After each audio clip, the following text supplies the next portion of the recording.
Warum ist eigentlich gerade ausgerechnet SRG für den ESC in der Schweiz verantwortlich?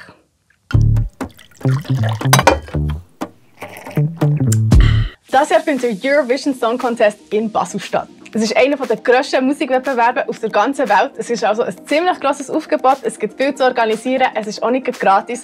Und jetzt, wieso genau ist ausgerechnet SRG die offizielle Veranstalterin von diesem Event? Das ist ganz simpel. Der ESC ist ein Musikwettbewerb zwischen öffentlich-rechtlichen Rundfunkorganisationen in Europa und im Nahen Osten, die Mitglieder der Europäischen Rundfunkunion, der EBU, sind. Es ist Tradition und auch in Statuten des ESC, dass das Land, das im vorderen Jahr gewonnen hat, den nächsten ESC hosten. Wie wir alle wissen, hat Nemo letztes Jahr in Malmö gewonnen und darum findet der ESC dieses Jahr in der Schweiz statt. Weil die SRG das Schweizer Mitglied der EBU ist sie eben dieses Jahr die offizielle Veranstalterin des ESC. By the way, das ist erst das dritte Mal, wo die Schweiz den ESC gewonnen hat.